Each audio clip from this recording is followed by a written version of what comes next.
Welcome to the Pint Glass Football Podcast.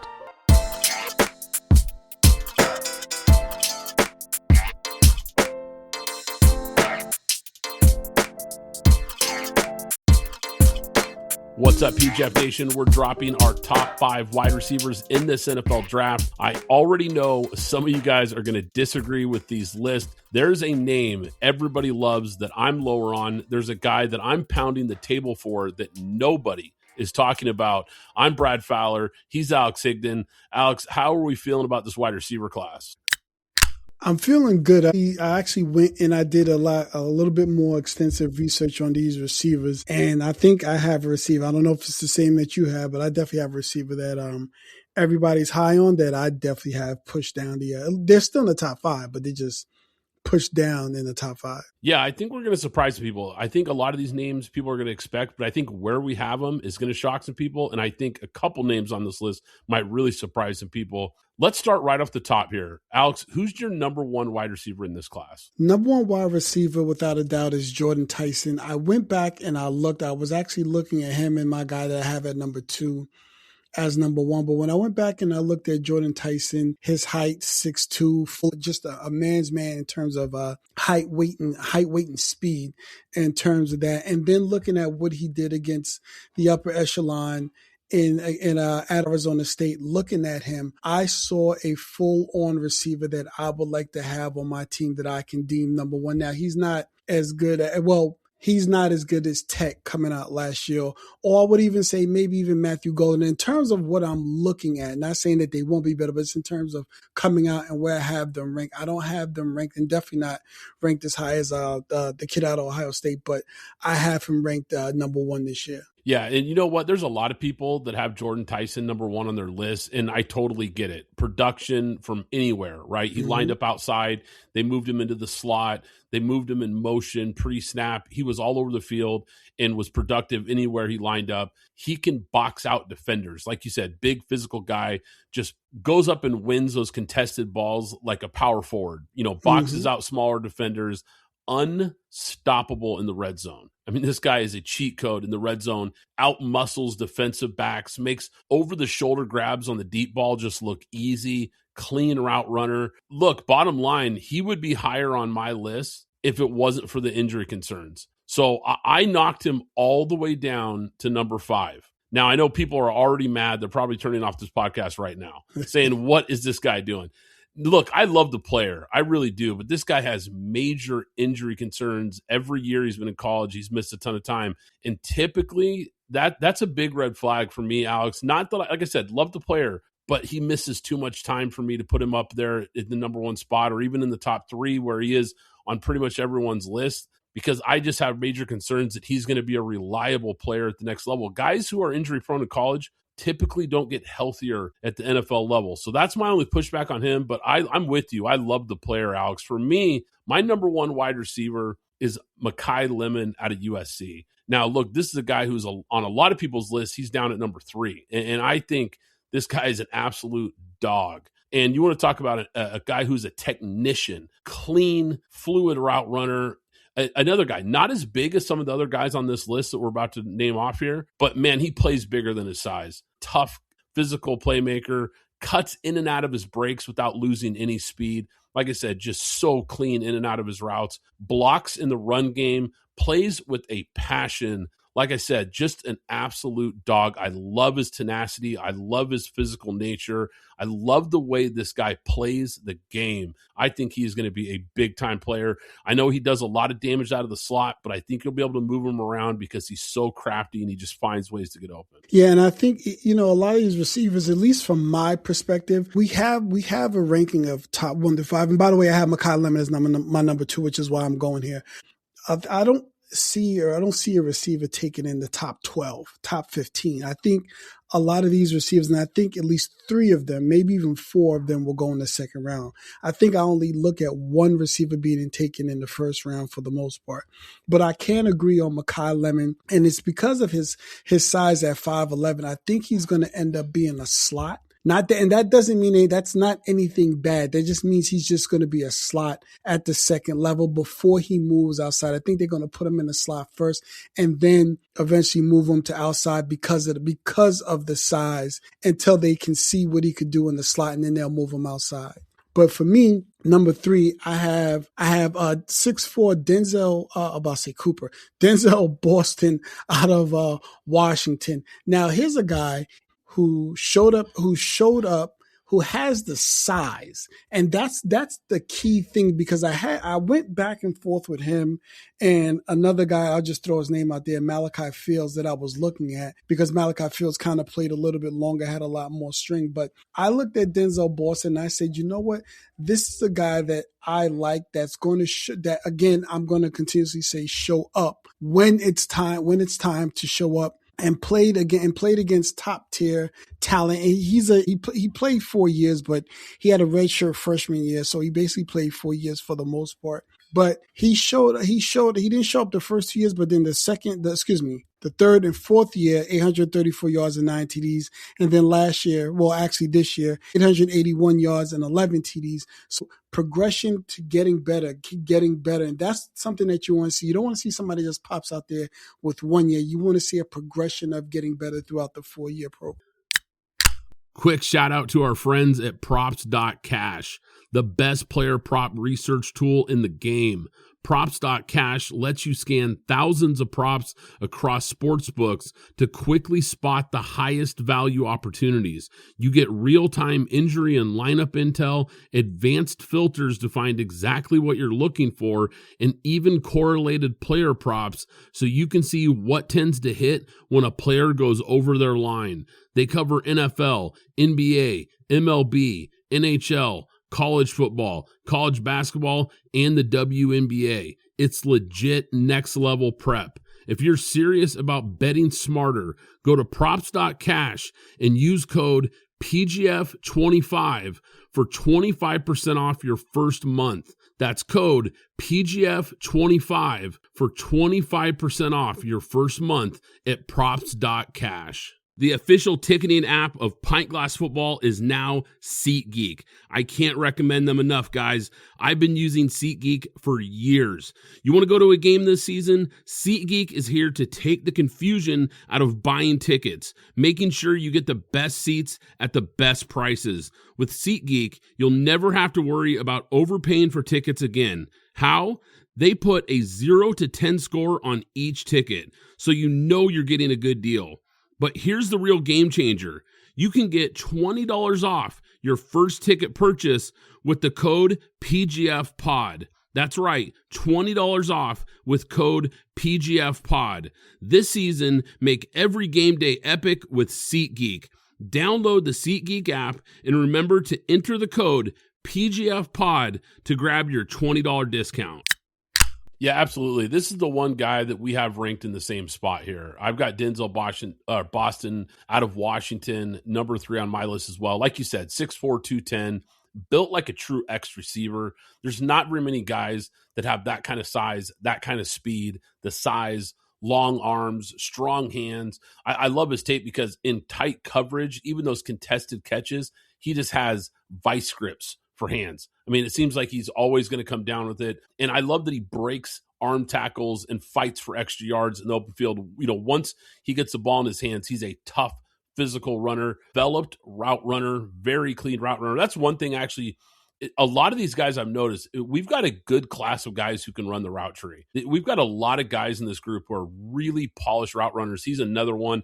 But once again, very few guys that are going to have this kind of build and these kind of tools to go along with it. So I really like Denzel Boston, and I like your point about the development, just getting better, working on his craft, becoming a more polished player every year he was at Washington.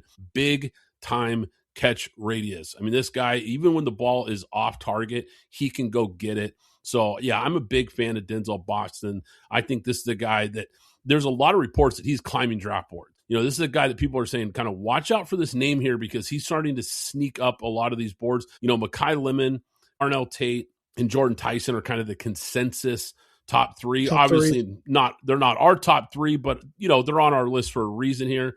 But yeah, Denzel Boston, a really good player at number 3. Now, my number 2 wide receiver I just mentioned there was Carnell Tate, to jump back here, because you had mentioned Makai Lemon's number 2 for you.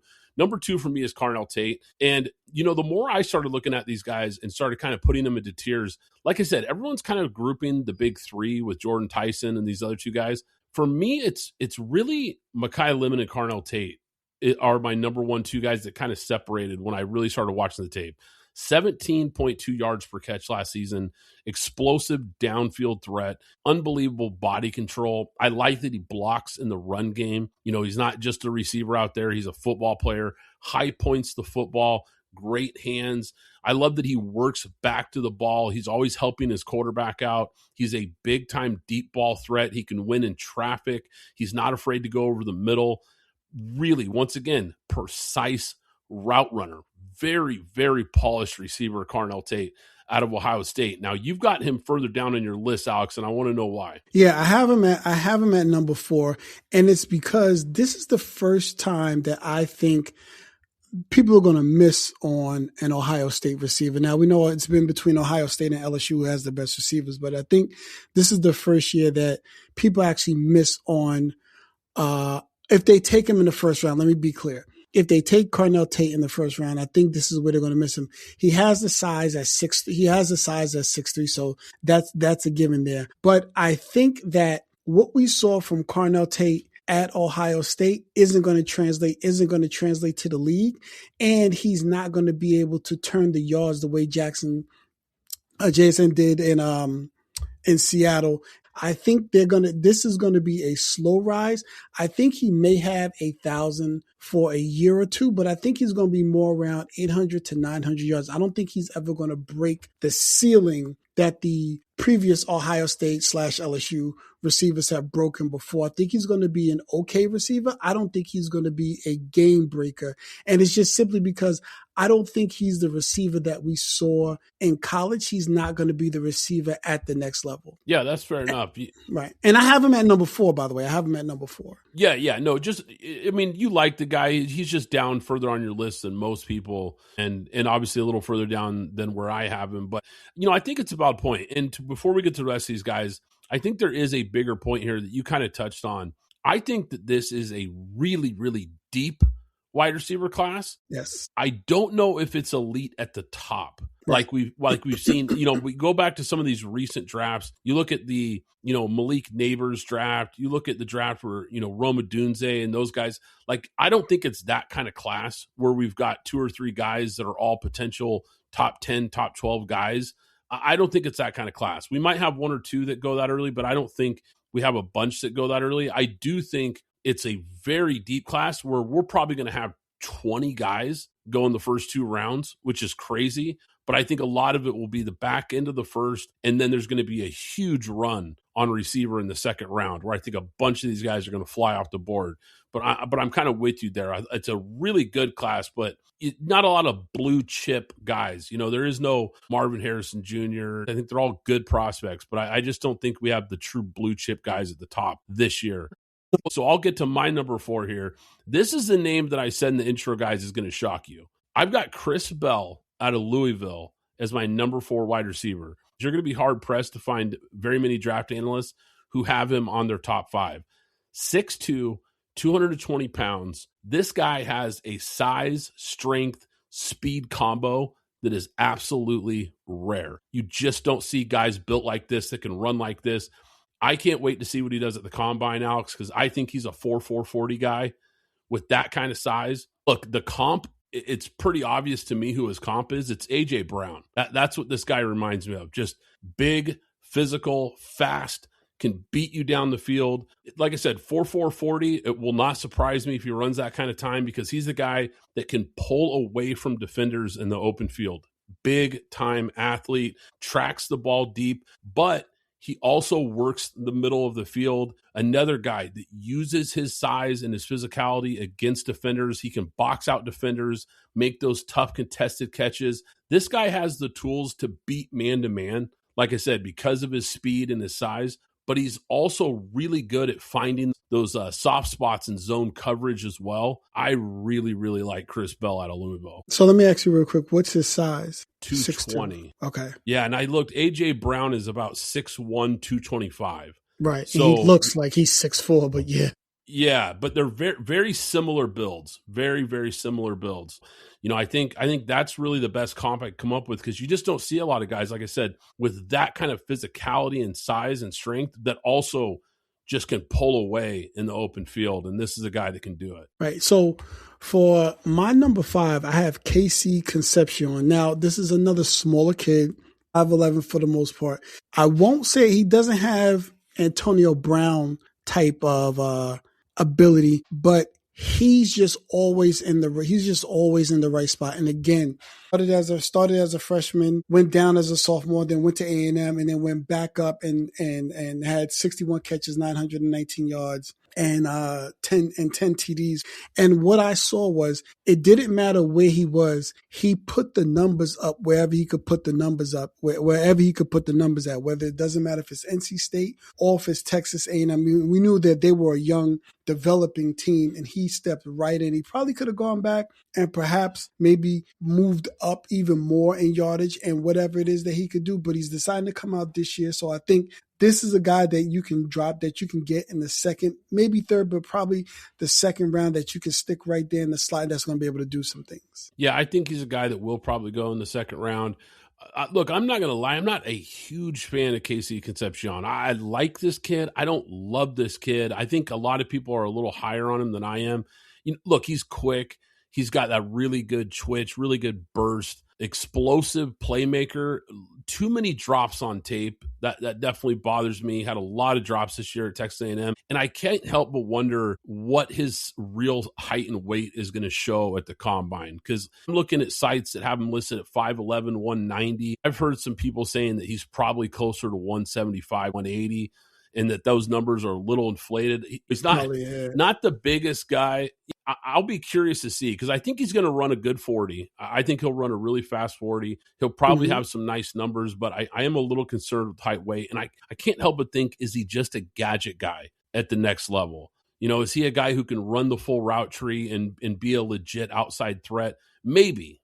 I just don't know. So I'm a little skeptical on him, but you're not alone. There are a lot of people that have him inside their top 5. And then, of course, like I mentioned, my top 5 rounds out with Jordan Tyson. Alex, is there a guy who just missed the cut for you? Yeah, I mentioned Malachi Fields before when I was talking about Denzel Boston, but another guy I'll mention is Omar Cooper from Indiana.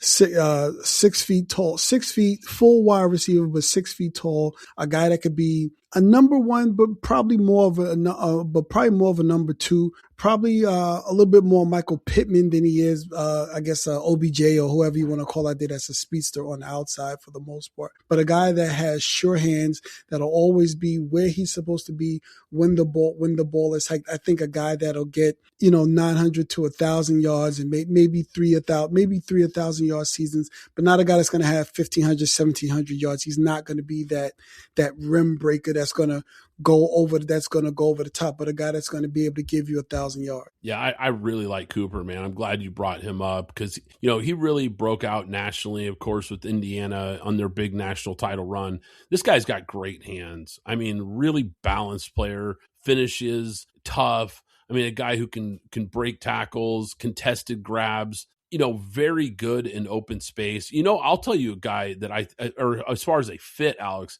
I think he would be someone that the Niners need to look at. They're going to need a wide receiver. Yeah. They've lost some guys on the outside. They could use some juice out there.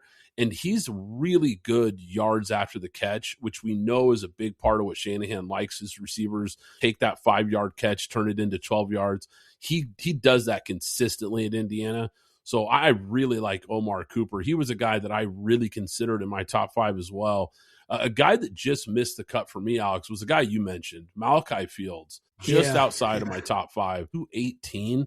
There's just not a lot of dudes walking around with those measurables with this kind of athletic profile. He really broke out at the Senior Bowl. I mean, he showed why he's an elite prospect. Huge wingspan. I don't know what his arm length is going to measure at the combine, but I'm sure it's going to be above average. Tough after the catch runner, breaks tackles after the catch, physical runner, another guy who's a capable run blocker, has a really good feel for zone coverage. And the thing I like, the reports that I like hearing about him is his work ethic and that he's just one of those locker room guys. Yeah. He's not going to be a guy that's going to get in trouble or problems off the field and be a headache. He's a guy that's going to show up early, work hard, and probably develop into a really good player. And he's a guy that seems to be climbing draft boards too. I'm hearing some people think that he could go late first, which I didn't hear any of that. Now that's it. Now that's interesting. That's interesting. Yeah, I don't know if it'll happen because, like I said, it's a pretty deep wide receiver class. But I do think he's definitely a guy that will go in the second round. I'd be shocked if he falls out of the If he falls out of the second, I'll be shocked because, like I said, you just don't see a lot of guys that are complete of player as he is with that kind of size and ability. All right, guys. Now, you heard our top 5. Do us a favor. Drop your top 5 wide receivers in the comments. Who are we too high on? Who are we disrespecting? Who's your wide receiver number 1? Let's debate it in the comments, guys. And look, if you enjoyed this episode, do us a favor. Smash that like button, hit that subscribe button so you don't miss out on what's coming next. We've got more player ranking episodes coming. We are just getting started on this NFL draft coverage. And guys, my top 25 big board is dropping soon. It's going to be exclusively on the newsletter. It's completely free, guys. So make sure you're subscribed. Link is in the show notes. Once again, I'm Brad Fowler. He's Alex Higdon. This is Pint Glass Football. We'll catch you next time. Thanks for listening to the Pint Glass Football Podcast. Be sure to subscribe and follow us on Twitter at PGF Podcast.